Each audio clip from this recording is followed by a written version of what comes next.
నమస్తే, welcome to special focus. నిజం గెలవాలి. ఇప్పుడు రాష్ట్రంలో టీడీపీ శ్రేణుల్లో ఇదే నినాదం వినిపిస్తున్నటువంటిది.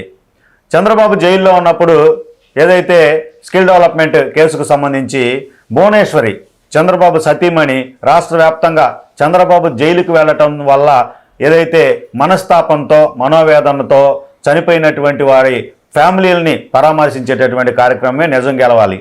ప్రస్తుతం చంద్రబాబు బయటకు వచ్చిన తర్వాత కూడా ఆ కార్యక్రమం విస్తృతంగా రాష్ట్ర వ్యాప్తంగా కొనసాగుతుంది. అయితే అధికార పక్షానికి సంబంధించినటువంటి వాళ్ళు చంద్రబాబు జైల్లో ఉన్నప్పుడు రాజకీయ ఉనికి కోసం, సానుభూతి కోసం భువనేశ్వరి బయటకు వచ్చారనేటటువంటి ఆరోపణలు రోజా కావచ్చు, ఇతర అందరూ కూడా వ్యాఖ్యలు చేసిన పరిస్థితి. జగన్మోహన్ రెడ్డి కూడా వేదికల పైన వ్యాఖ్యలు చేసినటువంటి పరిస్థితి. ప్రస్తుతం మనతో ఉన్నారు TDP senior leader Vasireddy Radhika గారు, స్టేట్ అంగన్వాడీకి సంబంధించినటువంటి విభాగానికి కార్యదర్శిగా ఉన్నటువంటి పరిస్థితి. ఆమె ఎలా స్పందిస్తారు? ప్రస్తుతం చంద్రబాబు బయటకు వచ్చిన తర్వాత కూడా నిజం గెలవాలనేటటువంటి కార్యక్రమం భువనేశ్వరి గారు కొనసాగించడానికి సంబంధించి ఆమెకు వచ్చేటటువంటి స్పందన ఎలా ఉంది, ఆమె యొక్క అభిప్రాయం ఏంటి, అసలు ఈ నిజం గెలవాలనేటటువంటి కార్యక్రమం పైన తెలుసుకుందాం. మేడం చెప్పండి. ప్రస్తుతం ఆమె భువనేశ్వరి గారు భర్త బయటికి రాగానే నిజం గెలవాలి అనేటటువంటి పరామర్శ కార్యక్రమం ఆపేస్తారు అని చెప్పి చాలామంది అనుకున్నారు, కానీ కొనసాగిస్తున్నారు. మీరేమంటారు? ఏమండి, ఎవరైనా భర్త జైల్లో ఉంటే ఎంతో బాధతో ఉండిపోతారు ఇంట్లో. కానీ భువనమ్మ ఏ రోజు బయటికి రాని భువనమ్మ, ఆమె ఎంతో మంచి ఫ్యామిలీ నుంచి వచ్చింది, మహాతల్లి. అలాంటి భువనమ్మను పట్టుకొని ఏదో రాజకీయ లబ్ధి కోసమే ఈమె ఇలా చేస్తుంది అనటానికి వాళ్ళు మాట్లాడే వాళ్ళకి జ్ఞానం ఉందో లేదో నాకైతే తెలియదండి. ఆమె అంత ఇదిగా రాజకీయ లబ్ధి కోసం బయటకు వచ్చి ఆమె ఏదో ఇది చేసుకోవాల్సిన అవసరం అయితే ఆమెకు లేదు. ఎందుకంటే ఒక రకంగా చెప్పాలంటే మీరు రాజకీయ లబ్ధి కోసం మీరు నాటకాలు ఆడి ఒక చెల్లిని, ఒక తల్లిని అడ్డం పెట్టుకొని మీరు పదవిలోకి వచ్చిన మాట వాస్తవం, అది అందరికీ తెలుసు. కానీ ఈ రోజున భువనమ్మని అనటానికి ఏ మాత్రం మీకు అధికారం కానీ ఆ హక్కు కానీ లేదు. ఎందుకంటే మీరు చేసినవన్నీ తప్పులు ఓ పక్కన కనపడుతున్నాయి. జనం ఏం పిచ్చివాళ్ళు కాదు. ఓ పక్కన నీ చెల్లెలు, సొంత చెల్లెలు, నువ్వు రాజకీయ లబ్ధి కోసం ఆమెను అడ్డం పెట్టుకొని బాబు గారి మీద ఆమెనే చేయిస్తున్నారు అని చెప్పి నువ్వు చెప్పించినా కూడా అలాంటి చెల్లె ఈ రోజున బయటకు వచ్చి నీ అంక ఏలెత్తి చూపిస్తుంది. నీ సొంత చెల్లెలు. అలాంటి చెల్లెల్ని వదిలేసి పక్కన ఆడవాళ్ళ గురించి నువ్వెందుకు విమర్శిస్తావు? నీ తల్లి ఏంటి, నీ చెల్లె ఏంటి, వాళ్ళు ఏ విధంగా చేశావు, నీ బాబాయ్ సంగతి ఏంటి అందరికీ తెలుసు. కానీ భువనమ్మని అనటానికి ఎంతవరకు కరెక్టు? భర్త బాధలో ఉన్న ఆమె అందరిళ్ళకి వెళ్ళి మీలాగా మాట్లాడి మాకు ఓటేయండి, మమ్మల్ని గెలిపించండి అని అనట్లా. కష్టంలో ఉండి గుండె ఆగిపోయి చనిపోయిన వాళ్ళ ఇళ్ళకెళ్ళి ఆమె ఏం చేస్తున్నారు? వాళ్ళని పరామర్శించి వాళ్ళకి ఆమె చేతిలో ఉన్న ఇది ఒక చెక్కుని ఇచ్చి వస్తున్నారు ఆమె. అంతేగాని మీలాగా రాజకీయ లబ్ధి కోసం మాకు ఓటేయండి, మీరు అది చేయండి, ఇది చేయండి అని నోరు విప్పి కూడా మాట్లాడట్లా ఆమె. అలాంటి ఆమెను ఎలా అనగలుగుతున్నారో, మీరు రాజకీయ లబ్ధి కోసం మీరు ఎందుకు ఆడవాళ్ళని విమర్శిస్తున్నారో అది మీకు తెలియాలి. మేడం, ప్రస్తుతం ఏదైతే రాష్ట్రంలో జరుగుతున్నటువంటి, రాష్ట్ర వ్యాప్తంగా జరుగుతున్నటువంటి నిజం గెలవాలి కార్యక్రమానికి సంబంధించి చూస్తే స్పందన ఎలా ఉంది ప్రజల్లో? అసలు ఏమనుకుంటున్నారు ప్రజలు? అవండి, ఇప్పుడు చాలా మంది స్పందన ఎలా ఉందంటే పల్లెటూర్లు అండి, ఒక టౌన్లోనే కాదండి, పల్లెటూర్లు జనం కదిలి రావటం జరుగుతుంది. కదిలి రా అన్నట్టు.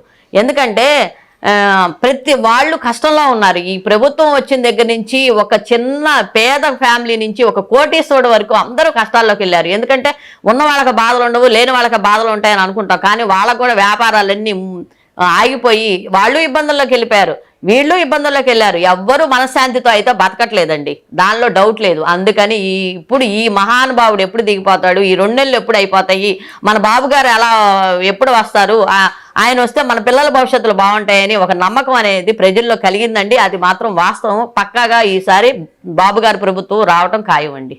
మేడం, ప్రస్తుతం ఏదైతే ముందుగా చంద్రబాబు కదిలిరా ప్రస్తుతం చేస్తున్నారు, అలాగే లోకేష్ శంకారాం అని ఉత్తరాంధ్రలో ఉన్నారు, అలాగే మరోవైపు భువనేశ్వరి గారు కూడా నిజం గెలవాలి అనేటటువంటిది. వాళ్ళ కుటుంబమే ప్రజా జీవితంలోకి వచ్చేసి ప్రజల్లోనే ఉంటూ కార్యక్రమాలు నిర్వహిస్తున్నారు. గతంలో పోల్చుకుంటే కనుక, గతంతో 2014 కావచ్చు, అంతకుముందు చంద్రబాబు ముఖ్యమంత్రి చేసినప్పుడు ఎలక్షన్స్ జరిగిన తీరులో కావచ్చు, ఈసారి 2024కి భువనేశ్వరి గారి ప్రభావం కావచ్చు, లోకేష్ ప్రభావం కావచ్చు, చంద్రబాబు యొక్క కదిలిరాకు సంబంధించిన ప్రభావం కావచ్చు, ఎలా ఉండబోతుంది సీట్లు గెలుపొందటంలో? సీట్లు పక్కాగా తెలుగుదేశమే వస్తుందండి. ఎందుకంటే ఒక బాబు గారు కానీ, ఒక లోకేష్ బాబు గారు కానీ, ఒక బోనమ్మ కానీ బయటకు వచ్చారంటే వాళ్ళకేదో జరక్క రాలేదండి. మన రాష్ట్రం అప్పుల్లో అధోగతి పాలైపోయి మన రాష్ట్రం అంతా అల్లకల్లోలం అయిపోయింది. మన ప్రజలు ఇప్పుడైనా తెలుసుకొని, ఒకప్పుడు మోసపోయారు, ఇప్పుడైనా తెలుసుకొని వాళ్ళు చక్కగా ఓటు అనేది ఉపయోగించుకొని మన ప్రభుత్వానికి కనుక వేస్తే మళ్ళీ పిల్లల భవిష్యత్తు బాగుంటుంది, మన రాష్ట్ర భవిష్యత్తు బాగుంటుంది. ఇప్పుడు ఎక్కడ దాకిందండి, పోలవరం ప్రాజెక్టులు ఆపేశారు, అన్నా క్యాంటీన్లు తీసేశారు, పిల్లల ఫీజులు రియంబర్స్మెంట్లు ఒకసారి వేస్తే ఒకసారి వేయట్లేదు, మళ్ళీ పెద్దవాళ్ళ పింఛన్లు కరెంటు ఎక్కువ వస్తే పింఛన్లు తీసేస్తున్నారు. ఏది సరిగ్గా జరగల, ప్రజలందరూ కష్టాల్లో ఉన్నారు. కానీ బాబు గారి కోరిక ఏంటంటే ప్రజలు తెలుసుకొని మనకి ఓటు అనేది వేస్తే మళ్ళీ ఈ ప్రజలు కష్టాలు తీర్చి మళ్ళీ మనకు ప్రత్యేక రాజధాని తీసుకొచ్చి మన రాజధాని మన రైతులు పంట బాబు గారిని నమ్మి పొలాలు ఇచ్చారు కాబట్టి ఆ రైతులకు కూడా ఇబ్బంది లేకుండా ఒక రాజధానిని సుస్థిరంగా చక్కగా ఏర్పాటు చేయాలని ఒక ఇది మేరకే వాళ్ళు బయటకు వచ్చారు. కానీ ఏ రోజు రాని వాళ్ళు కూడా బయటకు వచ్చారంటే అదే కానీ అర్థం వాళ్ళు జరక్కైతే రాలేదండి. వాళ్ళకి ఇంట్లో కూర్చుంటే వాళ్ళకి జరుగుతుంది. కానీ ప్రజల్ని ఏదో విధంగా ప్రజల్ని చక్కగా మంచి ఇదిలోకి తీసుకెళ్లి మన రాష్ట్రాన్ని బాగు చేయాలని ఒక ఉద్దేశంతోనే వాళ్ళు బయటకు రావడం జరిగింది. ఆ ప్రభావం అందరికీ తెలుసు. ప్రజలు కష్టాలు పడుతున్నారు కాబట్టి ప్రజలు కూడా వాళ్ళేంటో వీళ్ళేంటో తేడా తెలుసుకున్నారు కాబట్టి ఈ 4.5 సంవత్సరాల్లో తప్పకుండా బాబు గారికి ఓటేస్తారు, బాబు గారిని గెలిపించుకుంటారండి. Thank you madam. ఇది పరిస్థితి. ఏదైతే భువనేశ్వరి చేపట్టినటువంటి నిజం గెలవాలికి సంబంధించి ప్రస్తుతం రాష్ట్ర వ్యాప్తంగా మహిళల్లో మంచి స్పందన ఉందనేటటువంటి అభిప్రాయము వాసిరెడ్డి రాధికా గారు చెప్తున్నటువంటి పరిస్థితి అయితే ఉంది. ఓవైపు లోకేష్, మరోవైపు చంద్రబాబు, ఇంకోవైపు భువనేశ్వరి. ఈ యొక్క రాష్ట్రం మొత్తంలో ఉన్నటువంటి ప్రజలకు సంబంధించి చూస్తే ప్రజా సమస్యల మీదే బయటకు వచ్చారనేటటువంటి అభిప్రాయం తెలియజేస్తున్నటువంటి పరిస్థితి ఉంది. జగన్మోహన్ రెడ్డి గతంలో తన చెల్లిని, తల్లిని తన గెలుపు కోసం ఏ విధంగా బయటకు తీసుకొచ్చిన పరిస్థితి ఉండి